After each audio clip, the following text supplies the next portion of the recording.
Say hello to a new friend on an old road. Take a 2-lane trip of memories into mysteries unknown. Come along for the ride. Jim Hinckley's America. Jim Hinckley's America.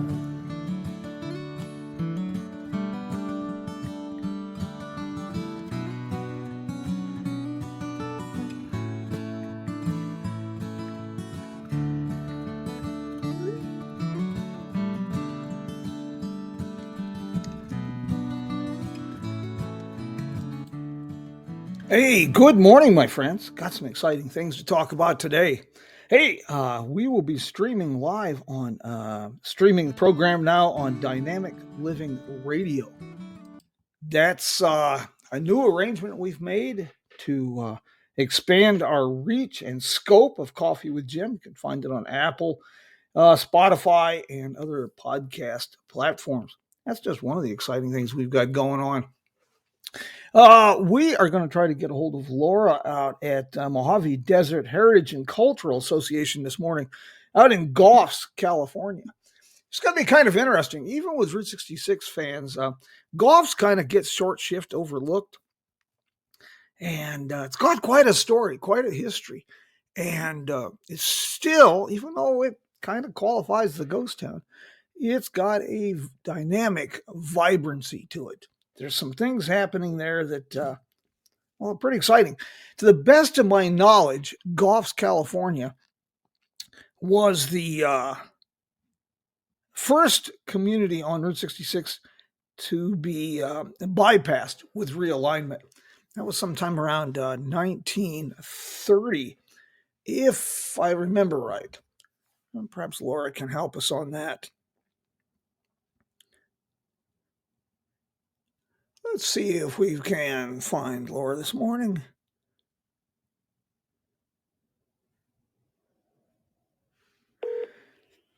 You've reached Laura. Please leave a...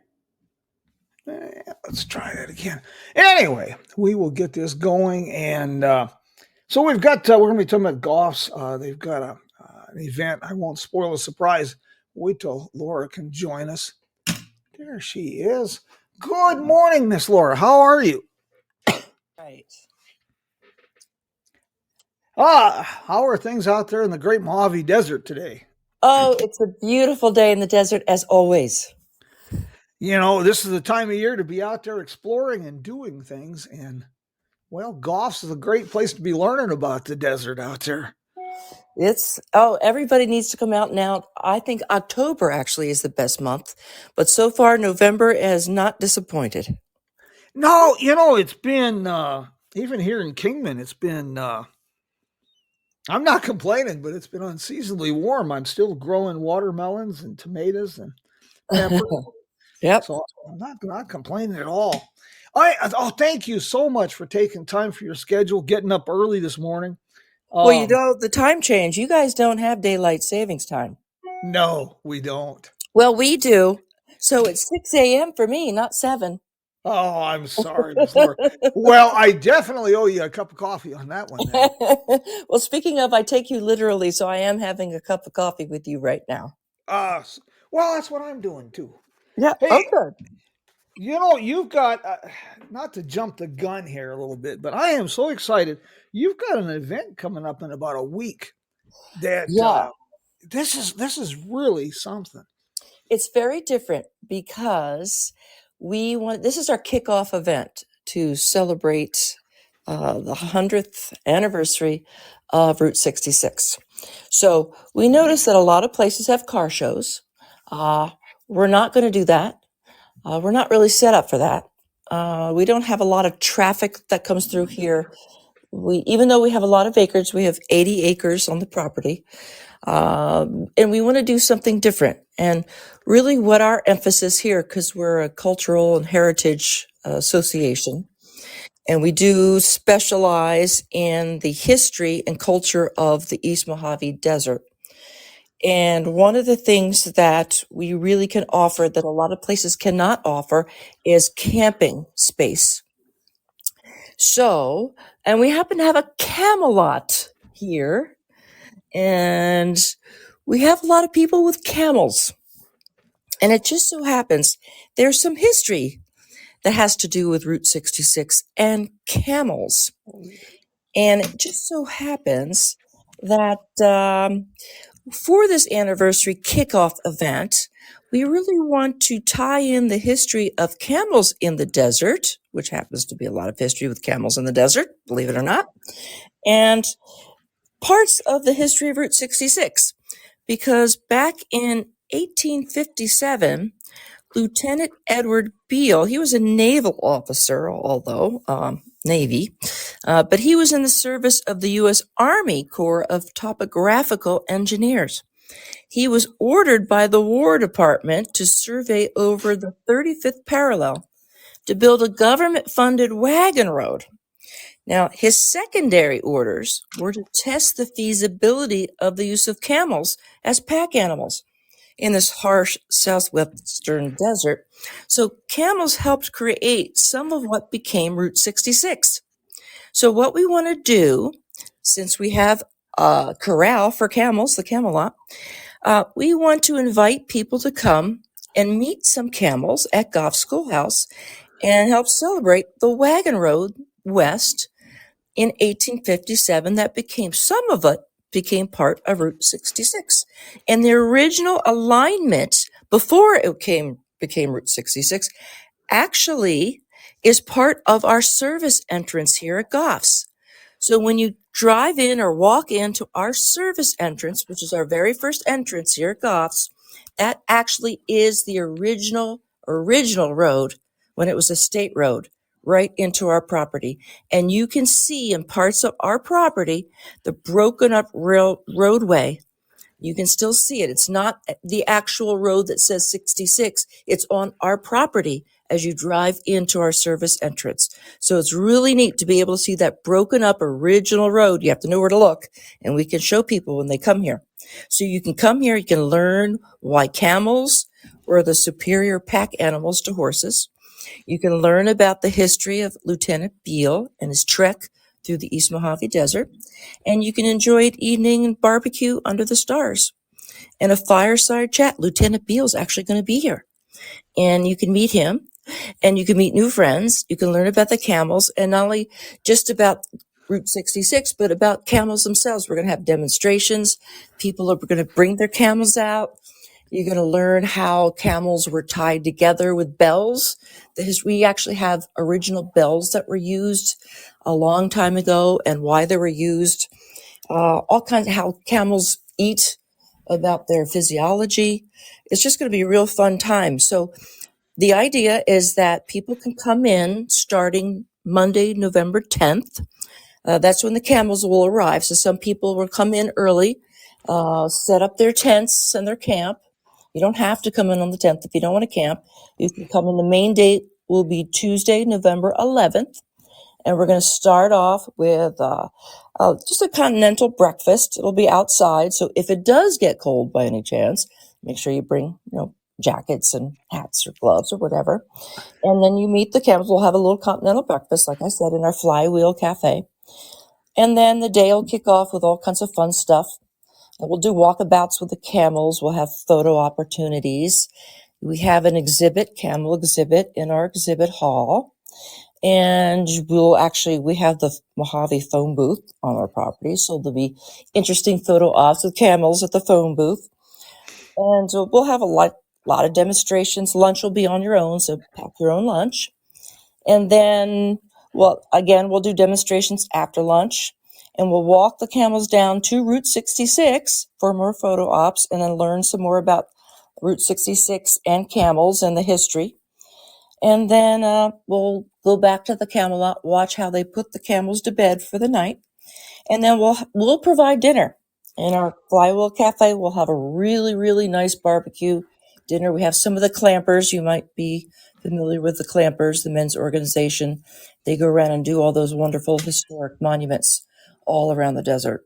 So we'll have a few of them out to help with a really scrumptious barbecue dinner that we'll have. And then we'll have Lieutenant Beale around the fire and hear his story and the history of camels coming across the desert. And if it's a really clear night, I can do a nice star party, point out the stars, constellations. And then the next morning, Wednesday, the camels will get packed up and head out. It's your last chance to say goodbye to the camels, and people can head out for the day. So that's our plan. I've got full details up on the Jim Hinckley's America website and our Facebook page for more information about this. But, one of the things that always surprised me when you host events out there, and I love your T-shirts and marketing that about being in the middle of nowhere. I'm surprised by the size of the crowds you attract for these events. It's really impressive, and I'm glad to see that. This is going to be an event that's really unique on Route 66. Yeah, and we hope to hold it next year as well on the because that's the actual date of the anniversary is November 11th, and that's why we chose this year to do that as well. And this will kind of be like a test to see, are people interested in learning about camels and the history of Route 66 in that direction? Because, like I said, a lot of people are doing car shows and other things, and we thought, well, what really can we provide that's different? And since it's educational, we have a camel lot. We've got lots of places to camp, and we've got bathrooms, actual flush toilets. We've got showers. We've got open space. We've got all kinds of facilities here. We've got our Flywheel Cafe, which is not a cafe. I do have to point that out. We don't have a restaurant on the property. So it's, we do have barbecues, and we do provide a lot of our own meals for groups. We do like to do that. And like I said, we've got clampers that come out. And so we do a lot of barbecues for big events. We can do meals for 100 people, 150 people. So that's not a problem. So we like to do that for everybody. What is the cost for the festivities there in Goffs? We're just asking $50 per person, per adult. Okay. Kids under 12 are free. That just helps cover our costs for the food. Yeah, most definitely. So you will organize of course, with good notice and coordination. You can. Yeah, it's on our website. So if people want to register, pre-register, and pay on the website, this way we kind of get a head count, because we're just trying to get a head count for food wise.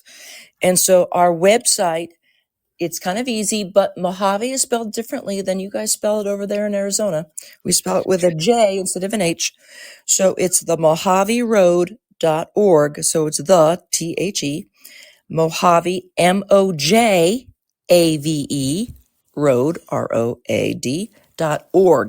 So the mojaveroad.org, spelled with a J. You can also email us, just in case you want to come pay cash and don't want to register. It's MDHCA. That stands for Mojave Desert Heritage and Cultural Association. So mdhca.goffs, GOFFS, @gmail.com. You could also call or text 760-733-4482. I've got the website up here for everybody, and when I publish this later today, I'll make sure the website is also included.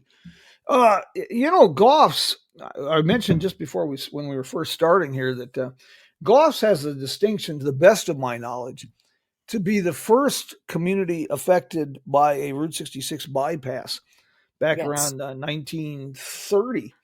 But Goffs has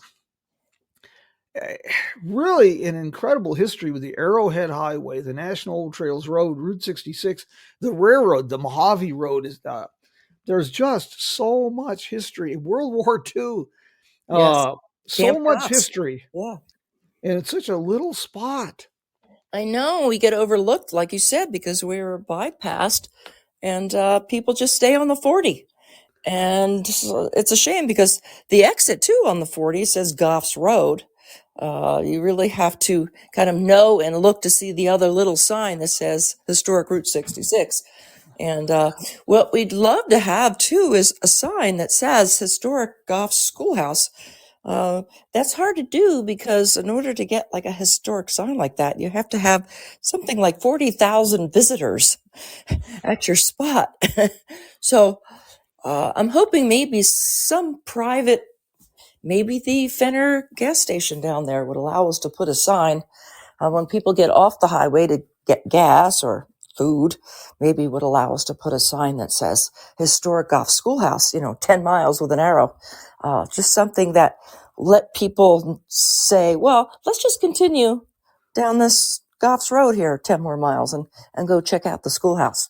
Because, we really want people to make the extra effort. Now we're really excited that this is the 100th anniversary, because now I think people are making the extra effort to do most of Route 66, whereas before they would just stay on the 40. So I think people are making the extra effort now.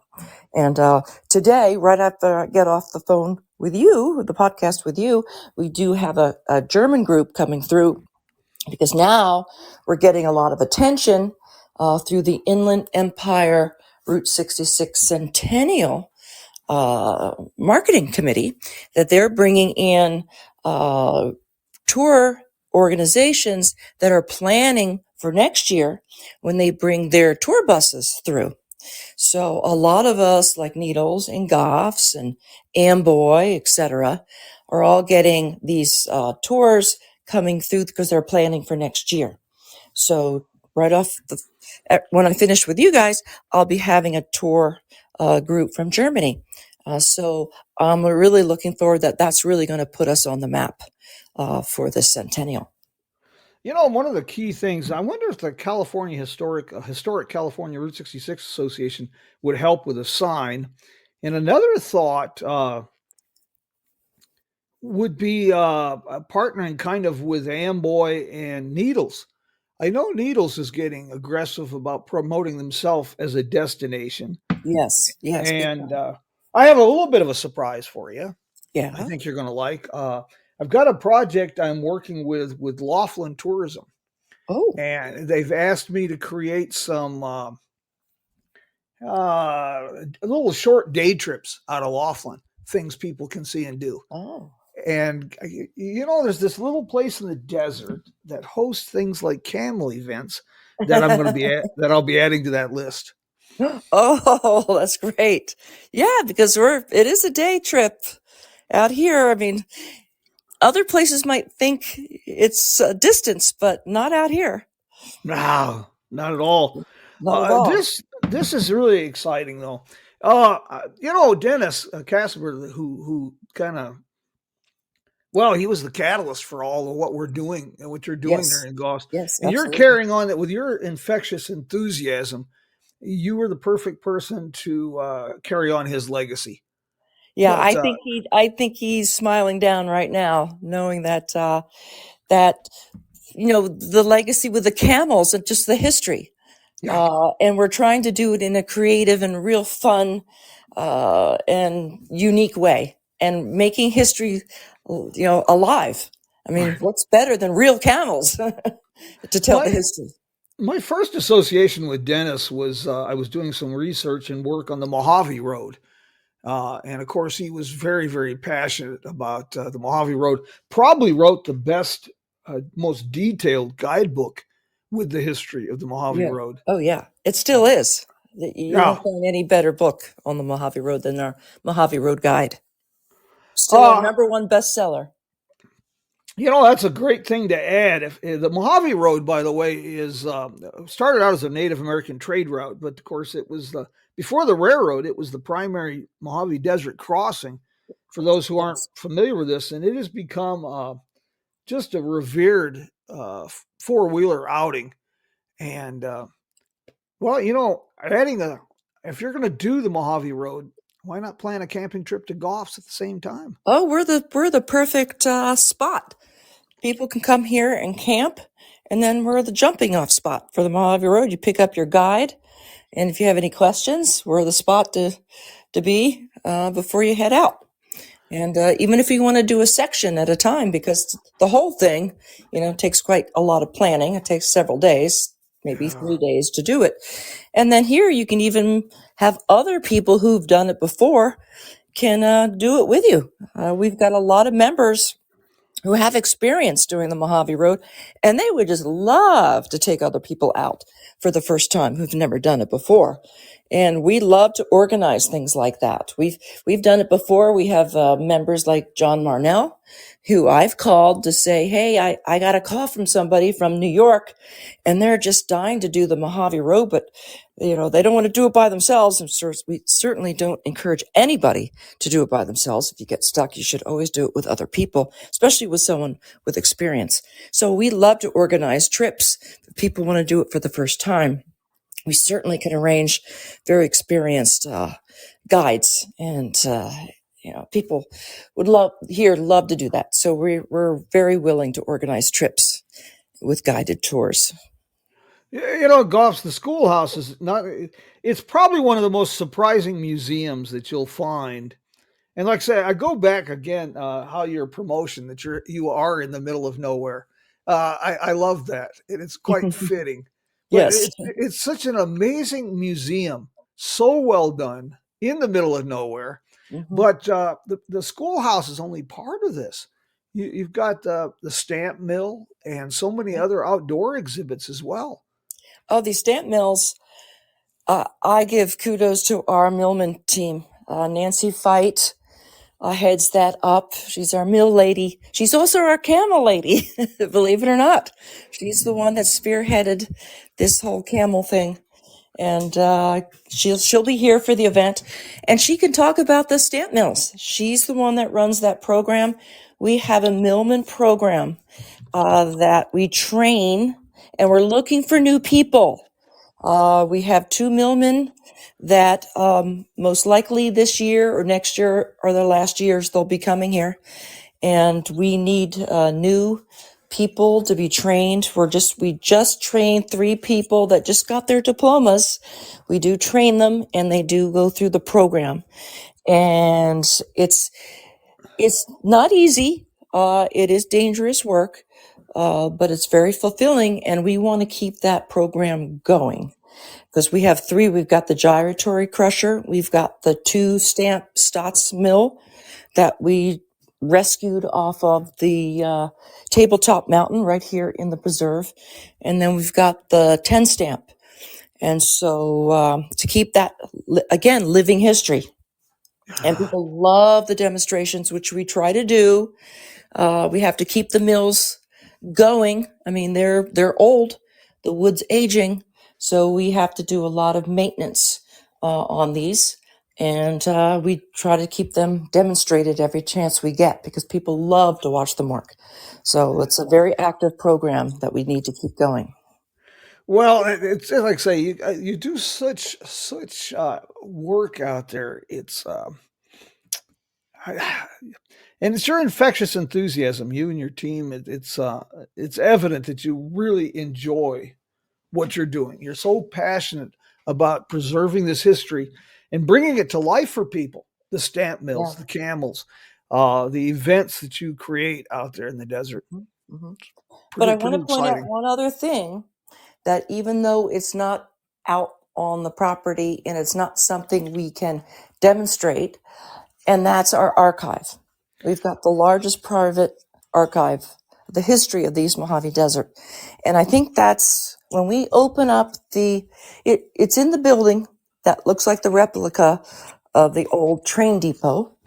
And in there is this 3 huge rooms, and people are shocked when we show them what's in there.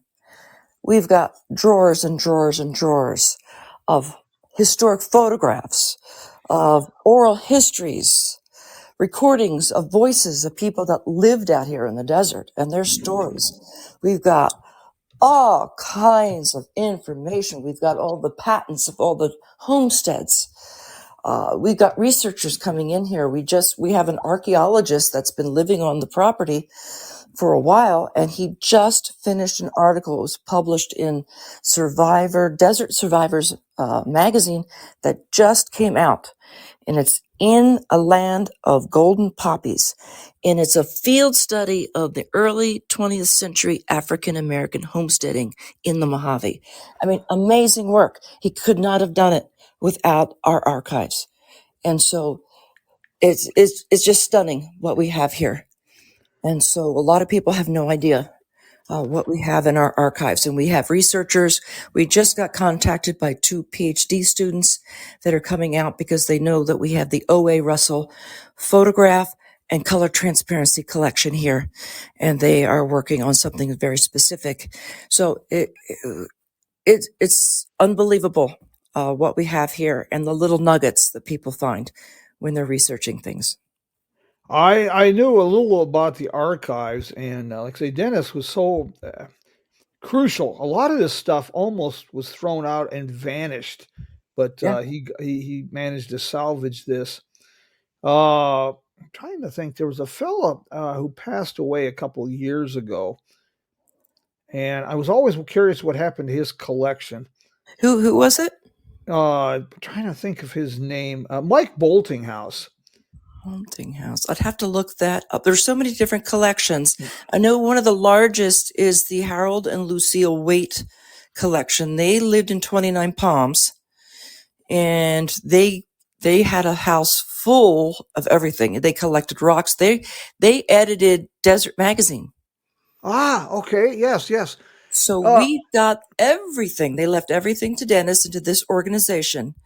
And we are still processing and going through that. In fact, we need volunteers, if anybody out there listening, to help go through a lot of our collections and just go through boxes and lists what's in there so that we can start to, process everything that's in all our different collections because we have so much. And since we are in the middle of nowhere, we're in between full-time archivists at the moment. And we're actually going through beginning of next year, we're getting an assessment so that we can figure out what the best next steps would be for us without an archivist so that we can then get a process so that volunteers can come in and just work. And we'll say, here's a box. Here's what you do. Here's an Excel sheet. Go. Boltinghouse was known in the Route 66 community. Passed away about 2 years ago, and I have been unable to track down any of his family or any of his people. But Michael had kind of a reputation. He was a little abrasive, he rubbed people the wrong way, kind of like sandpaper in the underwear. But back in the 80s, early 80s, he found out the Automobile Club of Southern California was throwing out all their archives, cleaning everything out. Whoa. And he gathered that material, and he was working on a book to document the National Trails Road and Arrowhead Highway. And he had an astounding collection from the Automobile Club of Southern California, but he passed away suddenly, and I've never been able to find out what happened to his collection.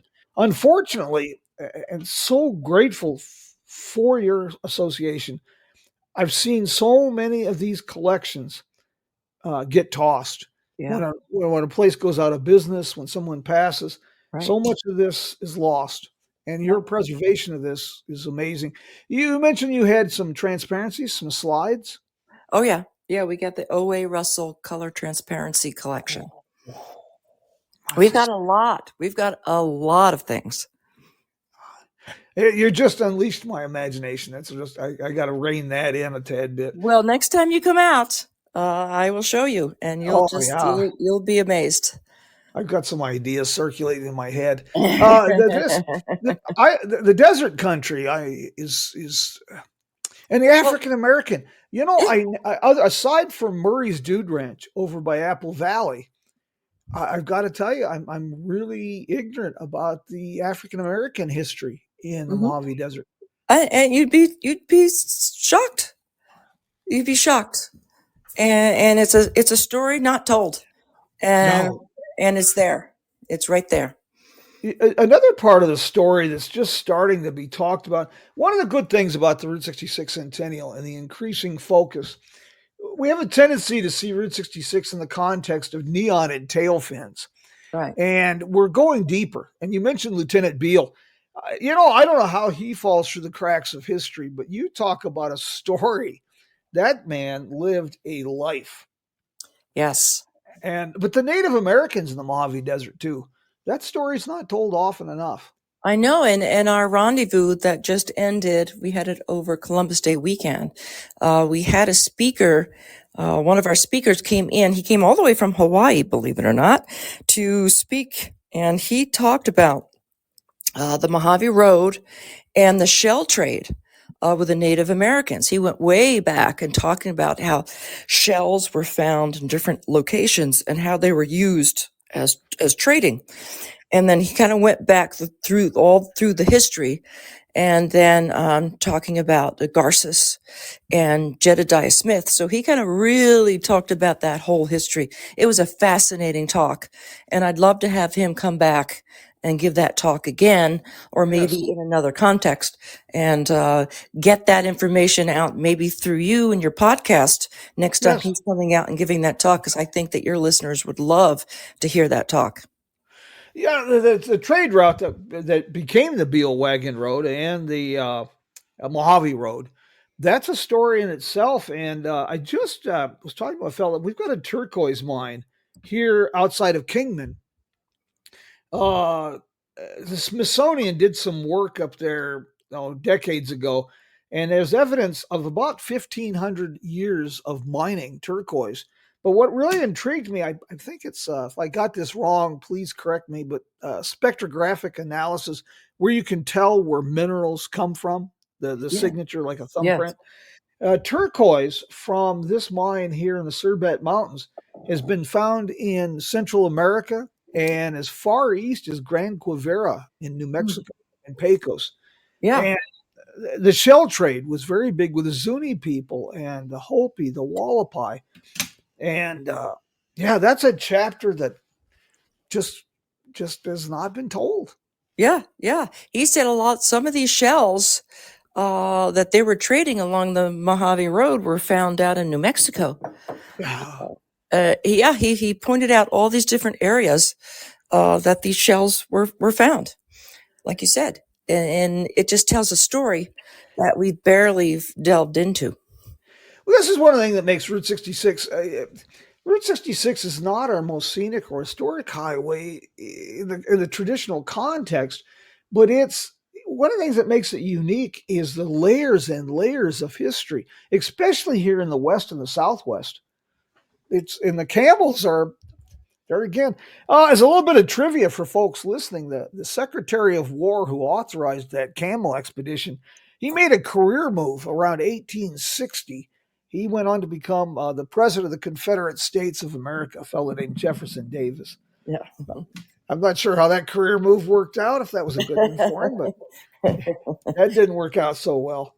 But like you go said, ahead. people think of Route 66 as just this more modern time, getting in your car, kitschy, hotel, motels, and shops to buy trinkets. But it's the tradition of that east-west route. Yeah. And what it meant going way, way, way back, talking about shell trading. I mean, it's a continuation of that history. I did some work with the Historic Vehicle Association a couple of years ago. They recreated Edsel Ford's trip from 1915, and they gifted me a copy of his travel journal. He came through, and you'll find this kind of humorous, but July 16th, 1915, Edsel Ford and his college buddies were following the National Old Trails Road to California, and they stayed in Needles. And he noted that it was oppressively hot. They slept on the porch at the El Garces because it was oppressively hot. Can you imagine Needles hot in July? What a surprise. He crossed the desert, wrote a pretty good piece about crossing the desert. They left Needles at 11 o'clock at night to cross the desert to Ludlow. And pretty interesting stuff. Huh. Do you have a lot there on the Arrowhead Highway as well? I I don't know. I'd have to look in our archives. I'm just curious. That's another one that has come up in conversations a little bit lately. It's one of those another obscure chapters. It ran from Los Angeles and followed a lot of the National Trails Road to Goffs, and then somewhere in there it turned north and eventually ended up in Las Vegas and Salt Lake City. Hmm. But yeah, I don't have a lot of details on that. But gosh, I got to encourage anybody who happens to be traveling Route 66 this next week, a week from Tuesday. If you find yourself in the West here, you really should include this event in Goffs.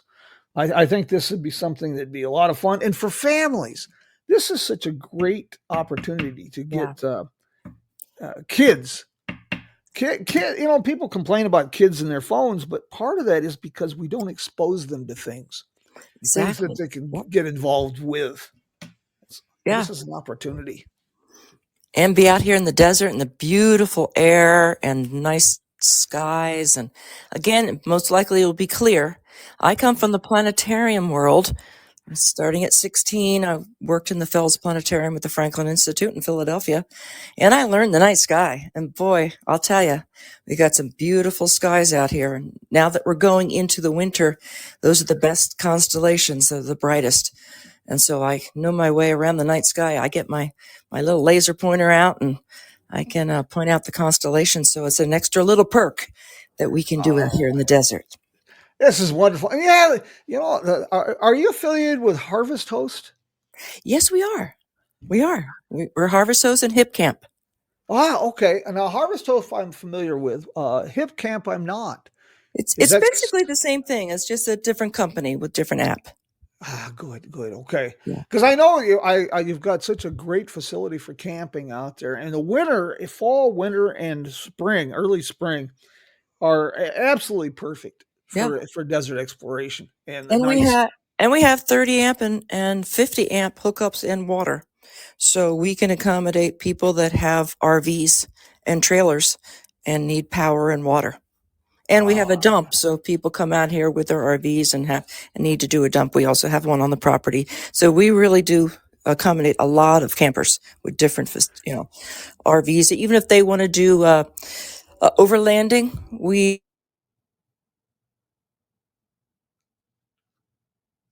Well, it's I think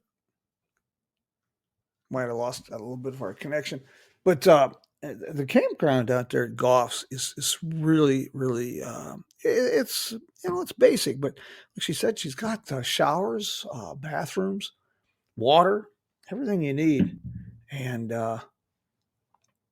it's pretty extraordinary out there in Goffs. It's a place I think we lost Laura, but so we'll continue here. Goffs, California. It's on Route 66. It's near between Finner and Needles. It's an old section of Route 66, paved road. Go up from Needles, you would go up Highway 95 and then take Goffs Road. Seems a little. I lost you there for a minute.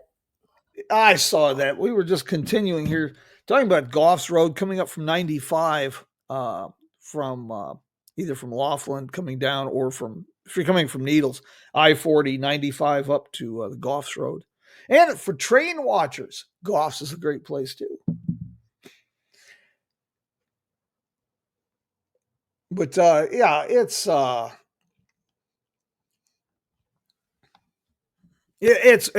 amazing place. I'll have all the information up. I've got it on the Jim Hinckley's America website and on our Facebook page. You can find information about the camel event next week.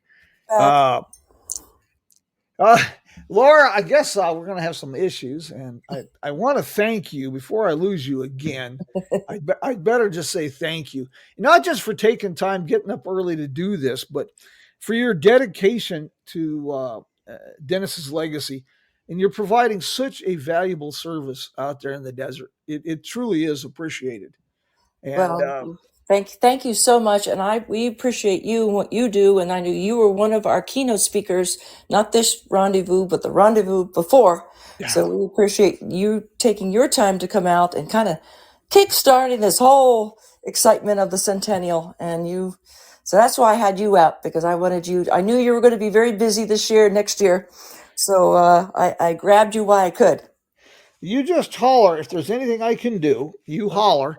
And the absolute worst happens is that I'll laugh and say, "Well, that ain't happening." But I'll jump in. Perfectly And fine. I will jump in and help wherever I can, because Okay. this is a team effort. All of this. It is. Yep. And we all support each other. Just like I try to support Needles, they always support us so much. And same with Amboy. We're all in this together. We all want to support each other and bring everybody out here on our precious little eastern section of Route 66 in California. So we encourage everybody to come out here and support us out here in this section. So thank you so much. Before I let you go to meet with the Germans, I have a Professor Nolan Stoltz is asking about Kleinfelter, the dance hall. And I guess your archives would be the best place to look for information on that, Nolan. If it was out here in the East Mojave. Yes. Okay. All right, Miss Lisa. Hey, say hello to our German friends. And I will, definitely. I'll be heading for Los Angeles towards the end of the month, and I'll keep you posted. If it happens to coincide when you're out that way, I'll give you a holler. Wonderful. And then I'll show you the archives. Oh, I'd love that. But you got to be careful. That's kind of like that's akin to feeding a stray dog. Well, be prepared to spend a few hours. You'll never get rid of me if you do that. That's okay. We got plenty of camping space. You can spend the night. Laura, thank you so much for taking time today. Oh, thank you for having me. And I hope some people come out and check out the camels. We'll see you soon. Okay. Thank you so much. Bye-bye. Okay, bye. A few technical difficulties there, guys, but we just roll with things here. Goffs is one of those places I really think people need to look into. And Professor Stoltz, I'd recommend the archives out there in Goffs. It is a stunning collection, and it is growing a lot. And I got to be honest, like I say, I love the desert country. I live here in Arizona because I'm one of the dry roasted nuts. I live out here on purpose. But the Mojave can get pretty intense. And be prepared, even if you're just driving to Goffs. I want to say this, summer or winter, carry water with you. Because if you don't need it, you might find somebody that does. And just because you have a new car instead of a Model T, things still happen. And the desert can be pretty unforgiving. But fall, winter, spring, it's an ideal time for exploring the Mojave Desert. Now, the Mojave Road. I don't know about taking my old Jeep would probably do just fine. But I understand that next year they're organizing a Mojave Road tour from some four-wheelers in the Colorado River Valley area. I'll keep you posted. I do too. The Mojave Desert and Eastern Sierra is just incredible. And there's so many things to explore. The Mojave Road. Another is it's a lot of fun for off-roaders is following the old Tonopah Tidewater Railroad out of Ludlow, California, up into Nevada. That's quite an off-road adventure as well.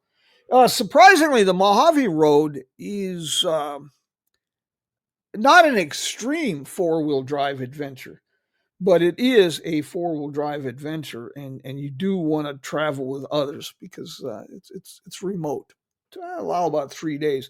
The Mojave Road was laid on top of a trade route. We were talking about there, the Shell route and turquoise and other things from the Colorado River to the coast of California. And it was developed, Javier Abre was one of the fellows who traveled that road, provided information, and it developed as a primary trade corridor with military outposts along the way. And before the coming of the railroad in the 1880s. Before we get too wrapped up, I wanted to touch base with you. Like I say, we're going to be having the program on Dynamic Living Radio starting probably in a week. We've got this now on Apple, Spotify, and others. We got a lot of programs and things we're wanting to develop. I've given thought to this, and to be honest, it's my shortcoming, but people have been asking me for some Coffee with Jim merchandise. So what are your thoughts? Just drop me a note or whatever. We're thinking about some Coffee with Jim coffee mugs. Let people know what we're doing. We're familiar with Hole in the Wall, Rings Loop Trail. Now that one is different. I'm not overly familiar with that one. We are going to start as soon as I can get things together. We're going to give it a try. We talked about doing a live stream program on YouTube about remaining relevant as we age, people 50 and over. But this will be for a younger audience as well, because the idea, we're going to be talking about mentorship and dealing with technology.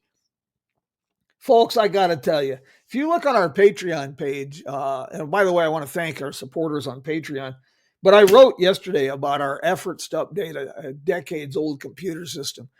It has been an epic adventure. But I've got more details there. I want to tell you real quick about next week. We're going to stay in California a little bit longer. Next week, we're going to talk with Mayor Janet Jernigan about Needles, California. Now, any fans of Jim Hinckley's America know that I tease a lot about Needles. When I was growing up, we used to call it was known as Needless, California. And it does get hot down there in the summer. But Needles, and it's worth a heel. It's really a faded town from what it was 70 years ago. But I think that might change soon. Needles is on the cusp of some pretty exciting things and developments. And they have some interesting places there. The old Garces is interesting. You can get some tours there. You can inquire at the Needles Museum right across the plaza from the old Garces. We'll be talking about all this next week, of course, but the old Garces, unfortunately, was gutted some years ago. But it's still got a life and it's being used.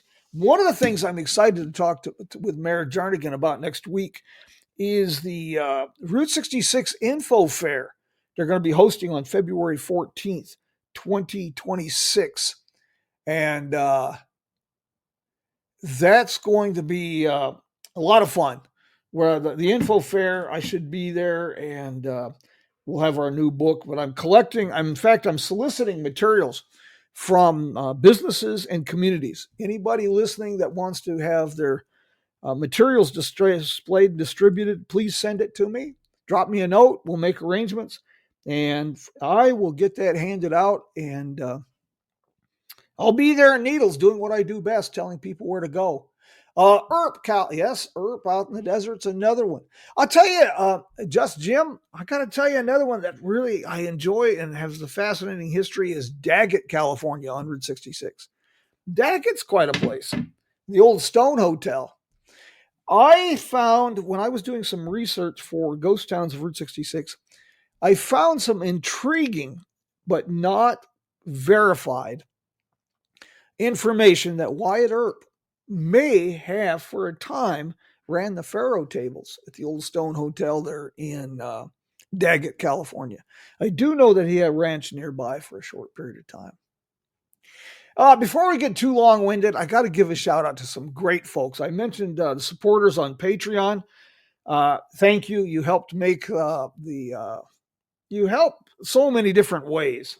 One is you help us take programs that wouldn't be feasible otherwise because they're non-paying jobs, and we can do things. We've lined up next year. I'll be a keynote speaker at a fundraising event for a scholarship program, and I'll be donating my time at a senior center next year for some programs. So I want to thank everybody on Patreon. And you help with a lot of things there. And in exchange, I provide you with a bit of behind the curtain look at what we're doing here at Jim Hinckley's America. I want to give a shout out to some great sponsors and friends that are doing some wonderful things. Vicky Ashcraft at Enchanted Trails Trading Post and RV Park outside of Albuquerque, the top of what was known as 9 Mile Hill on Route 66. This is a full service modern RV park, but it's also a 1940s trading post.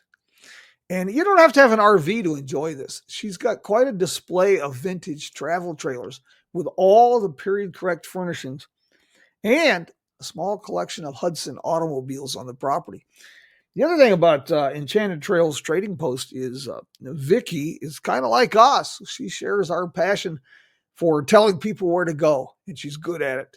She's the president of the Route 66 Association of New Mexico and a founding member of the New Mexico Route 66 Alliance. Great organizations. We've got David Brenner, and Tucumcari is also a supporter of what we do here. The Roadrunner Lodge is an incredible example of what can be done to bring new life to an old property. And I've said this time and again, that Roadrunner Lodge was beyond bad. And David has transformed that into a living 1960s time capsule. Yeah, that's quite a place. And of course, Wagon Wheel Motel, Cuba, Missouri, is a sponsor as well. And so is Angela Moreland, is a great supporter down in McLean, Texas. And that's a tremendous 1950s motel. She's poured herself into that. She's also opened a tap room downtown that you should not miss. That is different, and that is unique. As a bonus, because McLean is kind of another one of those towns that's a little war at the heel, services can be a little limited, but right behind the Cactus Inn Motel, you have the Red River Steakhouse. Perfect. Absolutely perfect. Dina Nelson, State Farm Insurance. She's more than a friend. She's kind of a hometown hero here in Kingman and a State Farm Insurance agent. And she's also become a supporter of what we're doing here. And, if planning a Route 66 trip is daunting or you want it to be more of a shared experience, or take the stress out of it with a good self-guided tour that is as close as you're going to get to having a tour guide in the car with you. Gilligan's Route 66 tours, I highly recommend. I can recommend RouteTtrip USA. They're not just Route 66, but they will, RouteTrip USA will organize road trips and adventures in the United States and Canada as well. And then, of course, Austin Coop does a first-rate job with his Route 66 tours, but he also does others into the New England fall colors, tours automotive museums through northern Illinois, Indiana, and southern Michigan. So those are all companies I can highly recommend. But, to kind of wrap this up, getting back to Goffs, it's a place you really need to add to your trip. And if you can, plan it to be there when they're open so you can really experience the property. Because Laura and her team really pour themselves into this. Miss Laura, do you have any parting words for us? Can you hear me? Yes. Oh, wonderful. Parting words. Well, I'm just so thankful that you invited me on this podcast this morning. And I love the work you're doing and your enthusiasm for Route 66. And I hope you have me on again because we're going to continue to have events here at Goffs. And I haven't completed our calendar yet for the year, but I hope that we have some interesting events here. I know I'm working closely with the Inland Empire Marketing Committee for Route 66, And again, I'm almost nervous because of all these tour groups that are going to be coming in with possible busloads from all over the world. And I'm hoping that we can get some docents working here next year. I know that we like to reach out to camperjobs.com. We did get a lot of docents last year, like 2 couples were here last year that really helped out. And I'm hoping that we can attract some docents that have RVs and are looking for a place to stay. We provide free camp spots and Wi-Fi and water and electricity in exchange for being docents in the schoolhouse when we're open, because I do anticipate that we are going to get a lot of visitors. So that means we need a lot of tour guides and people to help out with the influx of visitors that I'm hoping, anticipating that we'll be getting next year. So be careful what you wish for, kind of thing, right? Yes. So, the downside of success. That's But right. yeah, next year, the Route 66 Centennial, it's already putting out there. I've been working with Chicago Tribune, did a series of articles on Route 66. I just finished with AP. They're doing a Route 66 series. And I just had some journalists here I coordinated with. They're filming here in Arizona at this time. There's some new books coming out. And I know for a fact a couple of them mention and talk about Goffs. I think that's going to fuel a little bit of traffic your direction. Oh, good. And Okay, good. I'm really excited. As far as having you on again, you just give me a holler, and Okay, we'll make it happen, Laura. We'll make excellent. it Thank happen. you. And Yeah, you thanks bet. everybody for listening too. I appreciate that you take the time for this because it's an important podcast and Jim's doing amazing work. So I really appreciate the listeners. Thank you. Now I got to go get a bigger hat. That's We'll be. I mentioned that next week we'll get another plug or two for Goffs. Next week we're going to be talking with Mayor Janet Jernigan down in Needles, and we're going to be talking about Needles and regional tourism. So oh, excellent. We'll be continuing our conversations next week about desert adventures. Excellent. Until we meet again, my friends, I will bid everyone adios, unless anybody has any questions. But I'll get this published today, and I'll have links for everything here. And like I say, we have the website here, but we'll also have it on the website. And when we publish this, it's the mojaveroad.org, and it's Mojave is spelled with a J. That's Now, right. a great curiosity, and I've got hundreds of explanations. Which one's true, I don't know. Why in Arizona it's spelled with an H and in California it's spelled with a J. But that's a story for another day. That's true. It's kind of like Wallapai. We have the Wallapai tribe here, and officially it's HUA, but a lot of the old maps, the old motel signs spell it with a W. So I'm not sure on that one either. But we'll do this again next week, my friends. This is all about telling people where to go and sharing the adventure. So I'm just so appreciative to everyone. This is a lot of fun. And since we do this early, people have asked why I don't do this as a video program. It's because we do it early. And people want to see me early. And I don't think a lot of our guests want the inconvenience of having to change out of their pajamas this early. So audio just works. I'm still in mine. There you go. Until next week, my friends, we'll give you some road trip inspiring music from Joe and Woody and, my good friends at the Road Crew. It's roadcrew66.com. If you need road trip inspiration or a theme song for your road trip, here you go. On an old road, take a 2-lane trip of memories into mysteries unknown. Come along for the ride, Jim Hinckley's America. Jim Hinckley's America.